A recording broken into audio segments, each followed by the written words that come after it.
Feeling overwhelmed by the challenges of being a single parent? You are not alone. Welcome to Single Parent Reset, the podcast that helps you navigate the ups and downs of single parenthood and find the balance that you deserve. Whether you're a single parent, co-parent or solo parent, this is the show for you. I'm Orla and I'm a life coach for single parents and a single parent myself. I know how hard it can be, but I believe every single parent has the strength to create a life that they are proud of. For more information about me and the work that I do, please visit my website solascoaching.com. That is SOLAS coaching.com. In each episode of this podcast, we'll be shining a light on the unique struggles single parents face and cover the aspects of being a single parent that are often overlooked and left unspoken. I'll be sharing actionable steps to help you overcome these challenges and find more calm and fulfillment in your life. Single Parent Reset is your weekly opportunity to gain a fresh perspective, take back control, and feel more in charge of your journey. In today's episode, I am joined by a guest. Emily Hughes has come along to talk all about conscious parenting. Emily is a conscious parenting coach at Finding Flow Parenting. Being a parent can be extremely challenging, and adding to that being a single parent, it can be hard. But I promise you, you are going to walk away from this episode with lots of tips and tricks that you can try to bring more calm and balance to your household as a parent. I can't wait to hear your feedback, and let's dive into the episode now.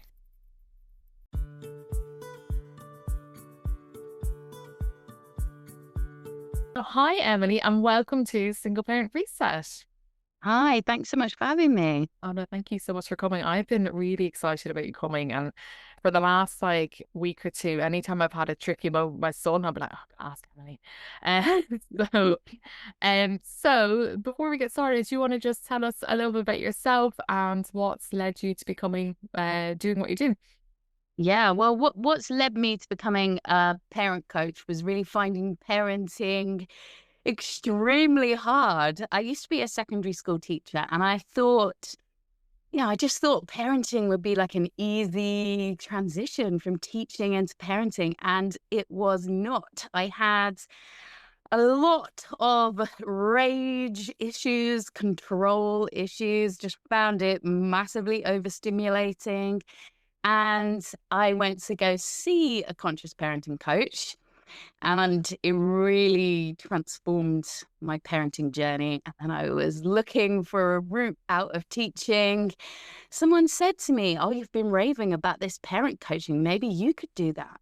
And I thought, wow, maybe I could. And the rest is history. So yeah, I work with parents who are looking to find more peace, cooperation, have less drama, less conflict in their life. My business is called Finding Flow. So it's all about finding more flow in family life. Oh, amazing. I love how your description of when you were a teacher, so therefore parenting will be just as easy, but obviously not. And what does conscious parenting, because it's actually a term I had not heard of until I spotted your Instagram. So what does conscious parenting actually mean for you, and how is it different to traditional parenting that we know about today? Yeah. So, there's so many different words now for parenting, aren't there? Different types of parenting.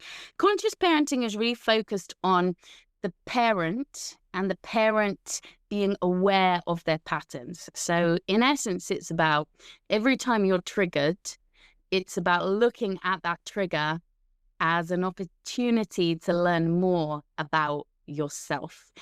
And it's also looking at everything very expansively. So being very curious about your child's behavior.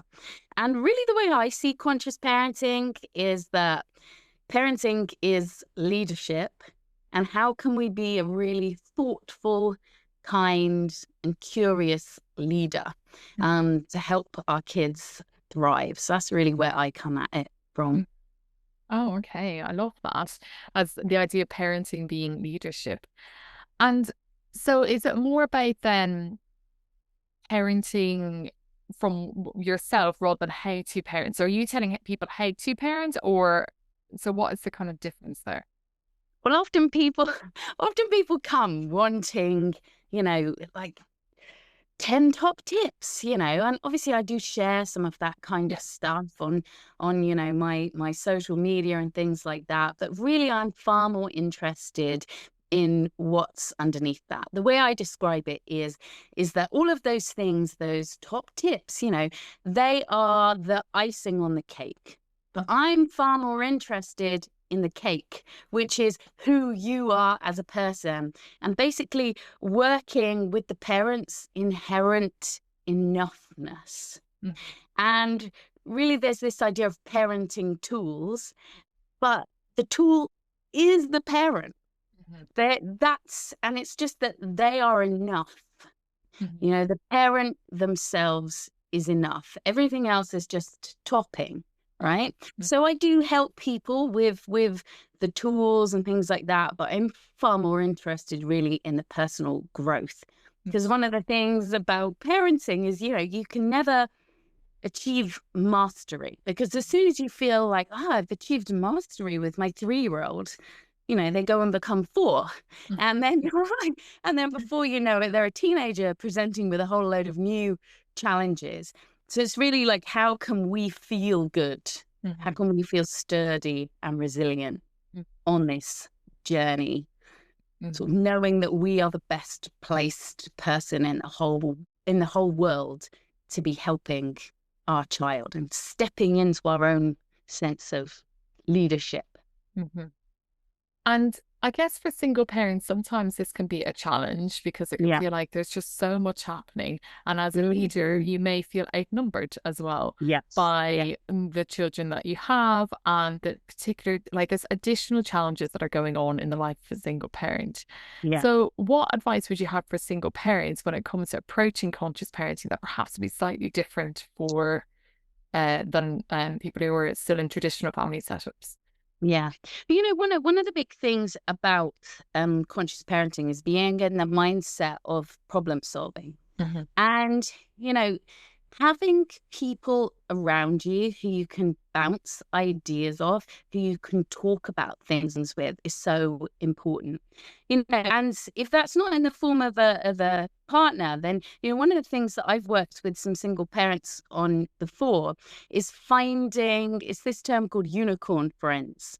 And it's friends who share similar values to you. And that bit is so important, like figuring out what your values are, finding friends who have got those similar values, who have kids of a similar age, and who live nearby.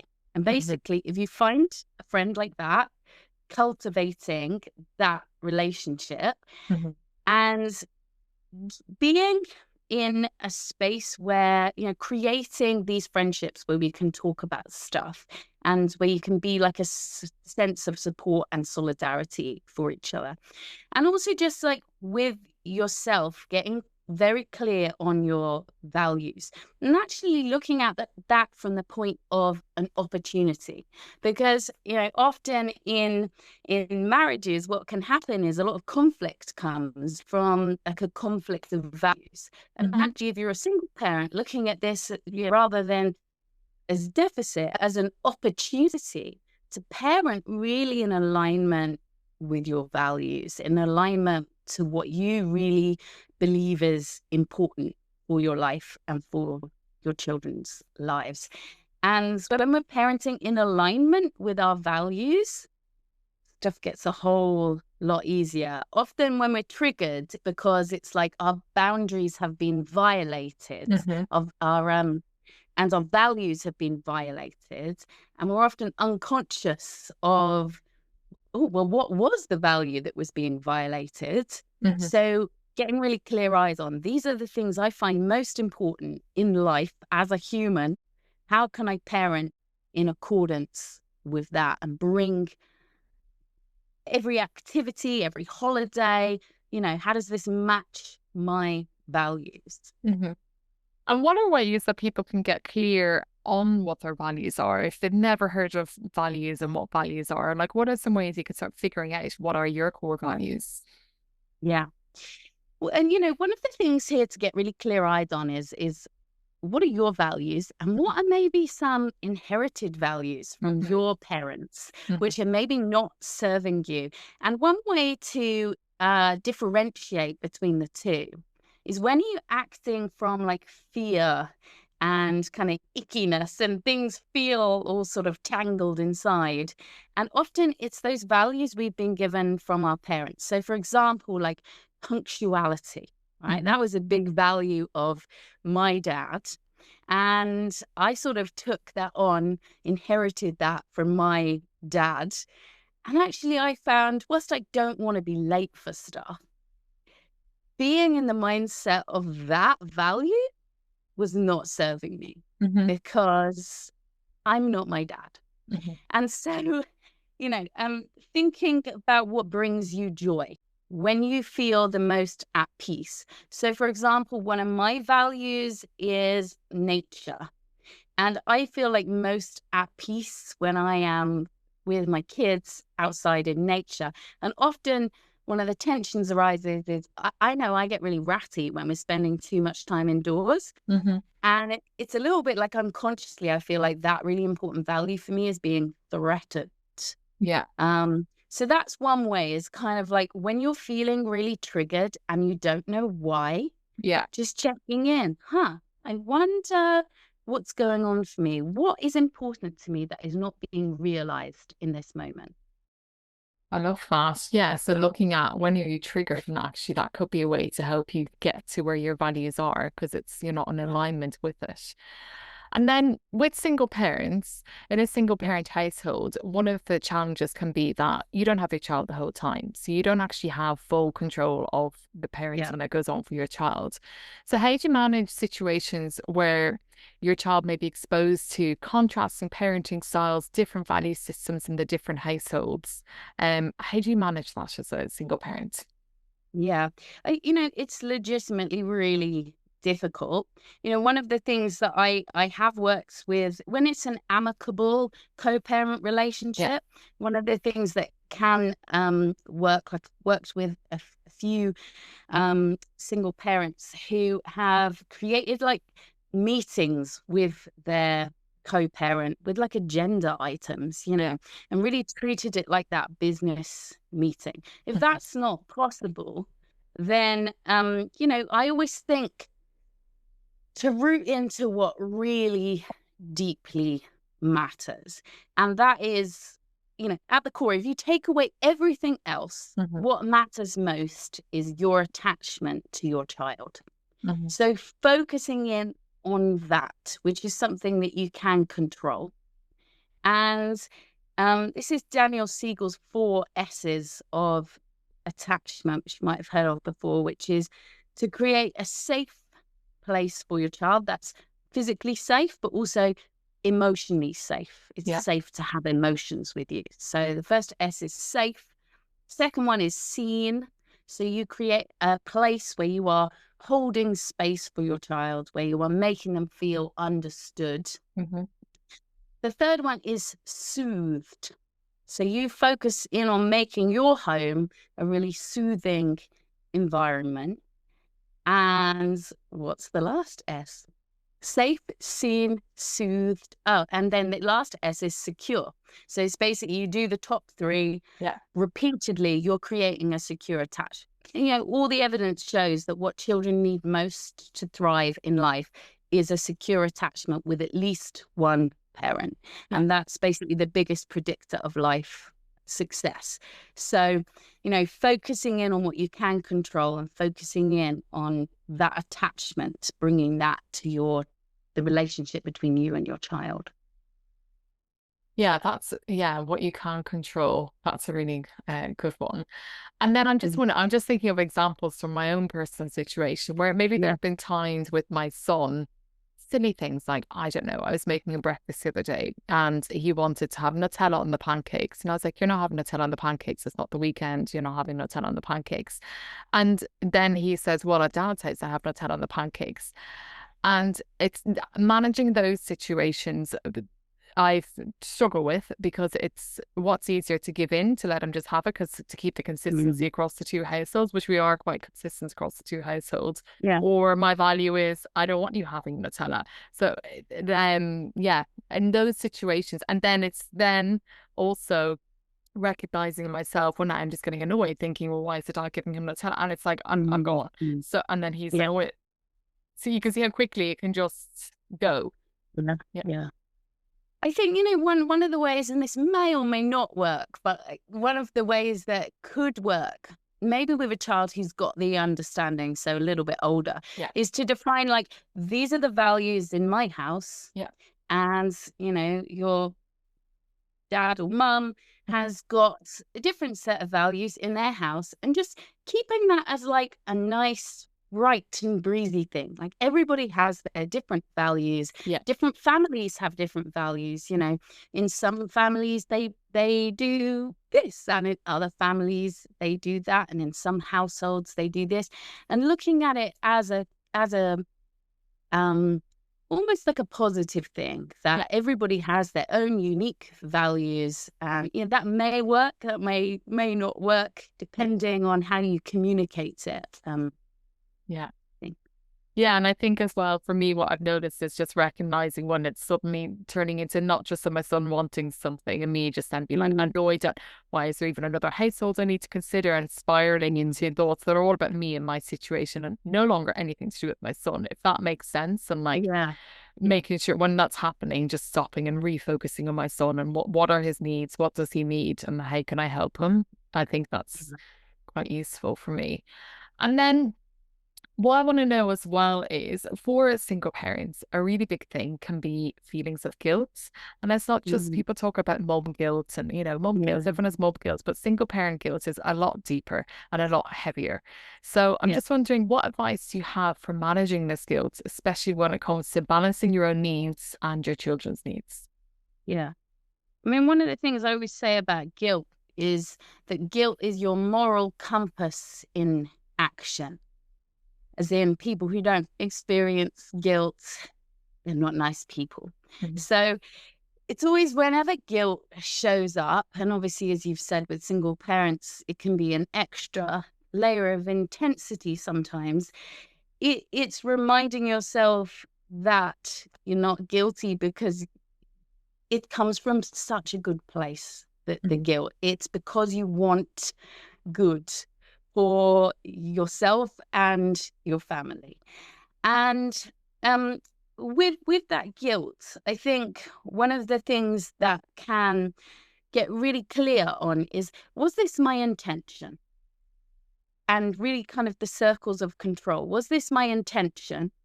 Was it within my circle of control? Was it somewhat within my circle of control? Or was it largely out of my circle of control? And if it wasn't my intention and it was largely out of my control, just like rooting in to your own inherent goodness. And if it wasn't your intention, it's out of your control, leaning into things that support you to feel abundant and less in that scarcity mode. So that often in that scarcity mode, which often comes alongside guilt, is, I'm not doing enough, we don't have enough, not enough, just a whole kind of barren desert of not enoughness. And really, it's easier said than done, but when you notice you're in that scarcity landscape, just labeling it and reminding you, being kind to yourself. So often what I think we all need so much more of as humans is soothing. And when you notice you're going down that guilt spiral into that scarcity landscape, bringing soothing to yourself and asking the question, what soothes me? Because I think that's what we all need so much more of, is soothing. Yeah. Yeah, and I really like the idea of because normally I think just is it in my control or not, but actually thinking, was it my intention and the circles of control? That's a much, because sometimes it is a bit unclear. So I think that's really good to kind of think about it that way as well. And then you can move to like, how can I soothe myself here? Which is a really good tip. No, I really like that. And then on to soothing, or moving on from soothing. Yeah. How can we deal with, especially when you're by yourself at home in the evening and you've had a long day and you pick up your kid at home? An example I'll Yeah. use is one that is ongoing, a live issue for me and my son every single day. It's what's for dinner. And I'll offer Mm. him three things for dinner, which I'm already like, should I be offering him three things? Should I just be saying it's one thing? And then he says he doesn't want any of them. And it's a battle of about 15 minutes every single night. Like, how can we get around that? It's exhausting. And it's just, and it's relentless. And he's now 6. I'm like, Yeah. come on, like you were 6. Like, just sort of like, so, Yeah. Yeah. You know, one of the things that can make our lives a bit easier around things like you described with yeah. that mealtime is boundaries Mm-hmm. with the illusion of choice. Because I think where so many parents nowadays get stuck is they don't want to be too sort of, you're having this for dinner, and if you don't eat it, then it's just high drama. Yeah. And then the other side is we give our children loads of choice, but then often it ends up in a battle Yeah. that way. So one of the things that I like to say to the clients I work with is we set the boundaries as parents, right? But then we give our children low stakes choices. Mm-hmm. And I think that's just so helpful to think about, because I think it can get really muddled in our heads with boundaries over how much is appropriate, where are the limits within this. And giving your kids choices is really empowering, but it needs to be with the smaller stuff. Otherwise, it turns into a battle where, really going back to that values thing, Mm-hmm. your value, like most parents have a value of health, which they're bringing into dinner time.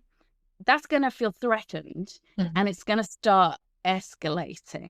Yeah. So yeah, the parent brings in the boundaries, but with the illusion of choice and involvement from the kid by giving them low stakes choices. So would that be then, I decided he's having pasta and his choices, you can either have it with cheese or chicken, or like the topping is his choice, but the non-negotiable is, the boundary is you're having pasta.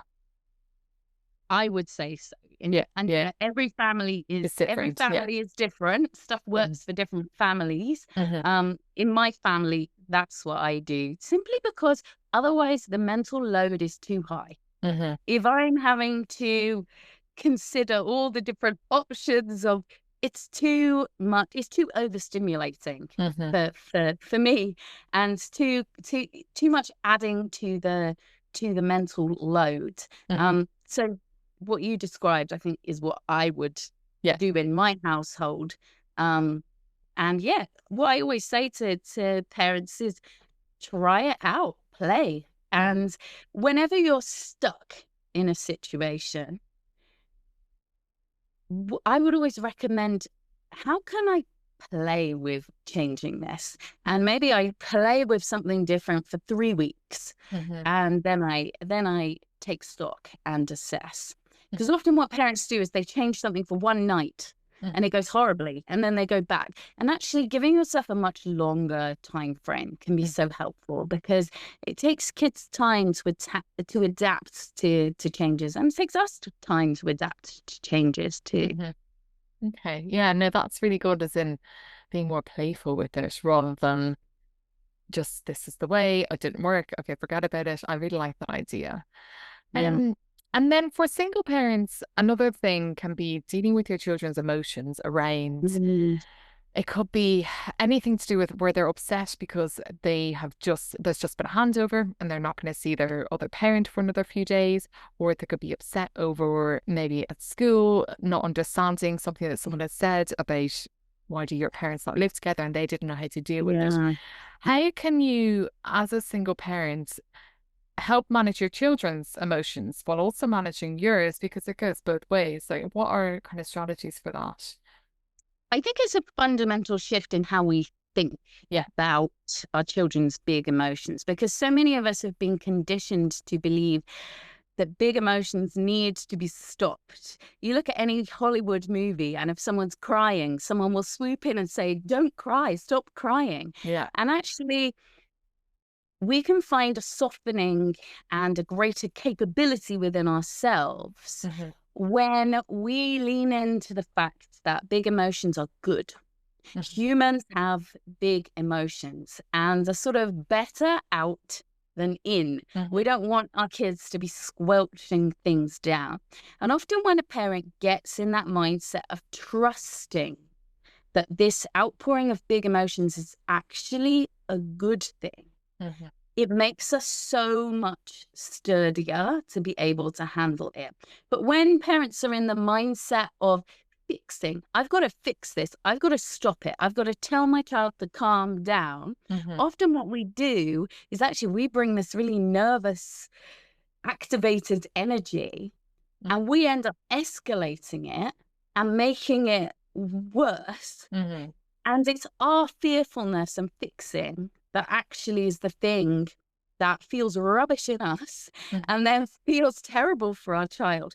So one of the things is to move from a mindset of I need to fix my child's big emotions to I need to hold space for my child's big emotions.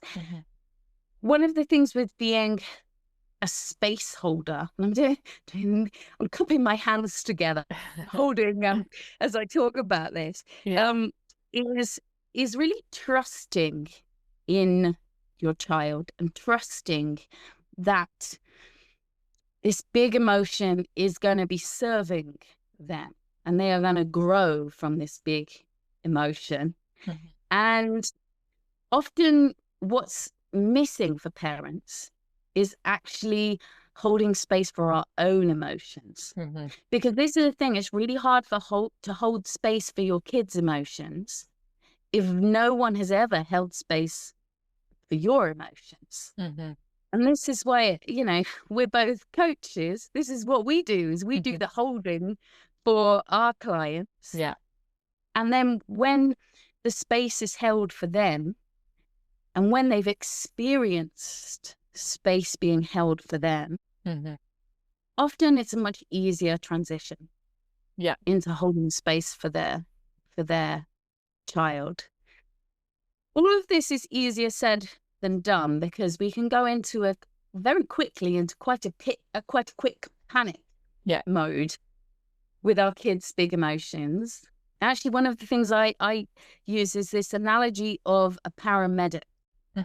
So if you've ever seen a paramedic working, they're going into quite potentially dangerous, very high stakes environments, and yet they go into those high stakes environments extremely calmly. Because if a paramedic were to come into that high stakes scenario with a lot of activated energy, that would not be helping. So, if it helps you to this week, perhaps when your child has big emotion, just think of the paramedic and ask yourself, embody the paramedic. How would a paramedic respond in this situation? Often in a really practical way, it's to move slowly, because that's what paramedics do. They move slowly, but they are effective in moving slowly. Okay, so just remaining calm, let the big emotions happen. Almost, I guess, you're not even validating, you're just letting them be. And then remaining calm, and it's that fixer mode that you just want to stop. You just want to help them, don't you? And it's just actually the way to help them is to let it be. And hold the space. If you want to say something, you can say I'm here. I see this is hard for you. We don't need to be entirely silent, because that might feel like we're being a bit awkward Yeah. or cold. Hmm. But just keeping it really simple, like, I'm here. Hmm. I see you're having a hard time. Hmm. I see you're having a hard time and I'm here for you. Hmm. And then what about, well, there's times where, so it's all kicking off, the child's going mental, and you're like, okay, I'm here for you. But meanwhile, you've had a really busy day at work. You're thinking of the emails you need to answer later. You're thinking of all the group chats that are asked, waiting for you to respond before they book the hen weekend or whatever it is. And all of that is just running through your head, and you don't have the capacity to be holding space for this now screaming Yeah. child. And it's just like you're completely overstimulated. And now Yeah. that is just, there's no room, but it's just too much. Yeah. And overstimulation is a problem for all modern parents, whether Yeah. they realize it or not. Unless you've got, 5 nannies, it's going to be a problem for all parents, for single parents even more acutely. Yeah. And I was working with a dad a while ago, and he he figured out, when we identified that his main problem was that he was wildly overstimulated, Yeah. he came up with this thing he did where he would sit on the floor and he would say to himself, I am overstimulated. And he would just sit on the floor and say to himself, I am overstimulated. Hmm. Not really for his kids, but just saying it to himself. And it just gave him that few couple of minutes to restock, because I actually really don't like the term calm, Yeah. because I think calm encourages parents to repress. Hmm. When you're already wildly overstimulated and then someone tells you to be calm, that's repression. So I'm not a fan of that. Yeah. I prefer the term thriving amid chaos, Yeah. because parenting is going to give you lots of opportunities for chaos. How can you thrive within that? And, this sounds so basic, but I think we all need to hear this. If you're overstimulated, don't overstimulate yourself more Mm. by going to your phone and, scrolling in those hard moments. Like, I do that. Pretty much everyone I know does that. Yeah. The way that, we're all having these dysfunctional relationships with our phones, but asking yourself, how can I genuinely lower the overstimulation? Another thing, when you were talking about all of this mental load and all of the stuff going on, I really love shaking. Hmm. So shaking is a great way to move between nervous system states, Yeah. and it's fun. So basically, you can put on a piece of music and shake. So basically, bouncing up and down on your knees, like, sorry, you're standing up, but your knees are bouncing. Bouncing. Okay. Yeah. Yeah. And shaking is the way that mammals move between nervous system Yeah. states. So, like a possum who's gone into freeze mode, like playing dead, when they're coming out of freeze mode, they start involuntarily shaking, Yeah. right? We can be like that possum, but we can bring some shaking in.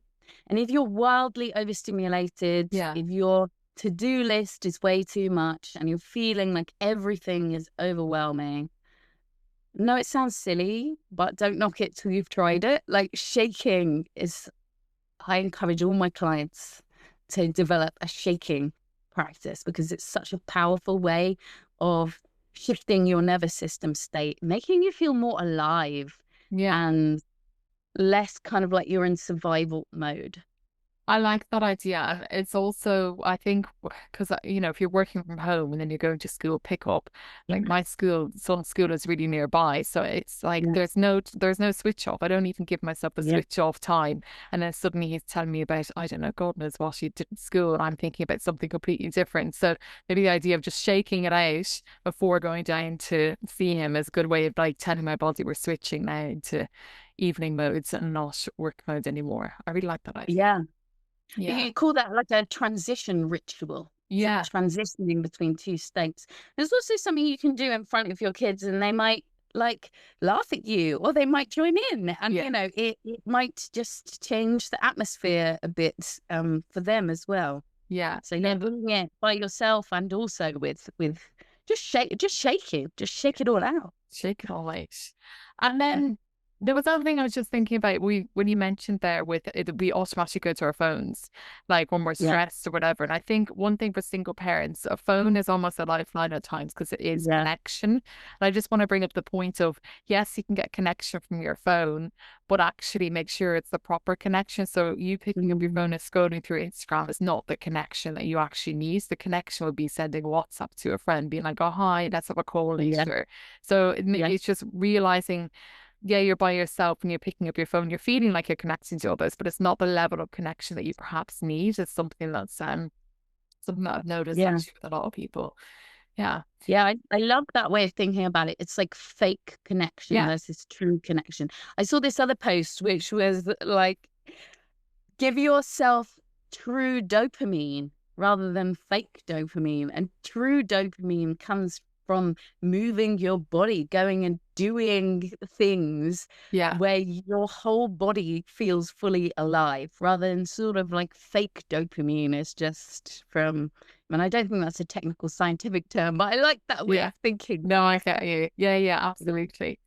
And then I had one last question that I wanted to ask you, and it was about, and you'd mentioned it at the very start, before you started doing conscious parenting, for you, rage was a really big thing. Yeah. What tips have you got for parents who really struggle with, again, they know, like, they can almost see it coming, that feeling, it's like the hot dread is building in them, the kids are just at them and at them, at them, and then they just explode. What have you got for it before it, during, and after? What's going Yeah. on? What's happening? Yeah, yeah. So, one of the things is to get really attuned to your specific way that you get angry, because Yeah, everybody has a different way. There's many different ways in which some people are like a slow simmer, and then they sort of almost like draw a diagram. Next time yeah, you're angry, draw a diagram of like intensity. How did it work for you? Like, yeah, and become very attuned to the warning signals. Because here is the thing. I think this is probably the most something I haven't really heard people talk about, but I think it sums up a lot. Children are so embodied. So that mhm, means they live in their body. yeah, And parents, we're so disembodied. mhm, We don't really live in our bodies. Our attention is kind of over here or on our phones or on our work. And we can be very disembodied, not yeah, in our body. So we're not paying attention to the ramping up until it's really, really present in our mhm, body. So this is a longer term thing yeah, of how can we be more in tune and connected with our bodies, which often comes from leading a slower paced lifestyle. yeah, I saw this funny thing where someone was describing how mindfulness was just life in the 70s and 80s when there wasn't so much entertainment. That yeah, was mindfulness. And now we're calling it mindfulness, whereas it was just real life in the past. And so being more embodied, being more aware of the warning signals that yeah, anger is coming. There's so many different things about anger. You know, I think the research shows that actually one of the most powerful ways when you are angry is to sit and to soothe yourself, to yeah, sit and to soothe yourself. And I think our culture is sort of like, well, you need to go to a rage room and like have cathartic expressions of anger. That can be quite fun. yeah, But I don't think one of the things is that's training your nervous system that you should be getting angry. mm, And ultimately, we want to be soothing our nervous system, soothing the alert and the alarm in our nervous systems holistically across the board. Because if the alert level in your nervous system is lowered, then the anger is going to be less intense. When I was really struggling with rage in my parenting, it's because I was living in fight or flight. Yeah. Everything felt like survival mode. So it was really easy for me to like spike up to rage because I was already living, my baseline was in a heightened state. Yeah. You know, there's no quick fix here. This is like a year-long thing. Yeah. But to try to lower the level of alert in the whole of your nervous system. And the first step to doing that is becoming aware of your nervous system, tuning into your body. What signals is your body giving you? And it's not a quick fix. It's a long-term soothing, grounding, giving yourself less stimulation. All of this is easier said than done, but it's rarely are there quick fixes for this type of thing. Yeah, and I think it's even recognizing that it's not a quick fix and not being so hard on yourself when you can't fix it overnight, and it will take time. And it's the more you do it, the more you become in tune, the easier it will become. But knowing that it's not an overnight thing, I think that's really good to hear, rather than thinking, okay, tonight I'm just not going to snap at bedtime. It's like, no, I really like that. And setting yourself really long-term targets, like 6 months. I mean, I think this is so cool for everything in parenting. So often what gets in the way is we feel so urgent. We need to fix everything right now. Yeah. But actually setting yourself, I would like to reduce my anger over the next year. Yeah. And giving yourself these long-term targets, because it takes time to make change. Yeah. Okay, this has been amazing. I'm ready to take on the world as the best parent. I'll try my best anyway. But honestly, I mean, this has been so good.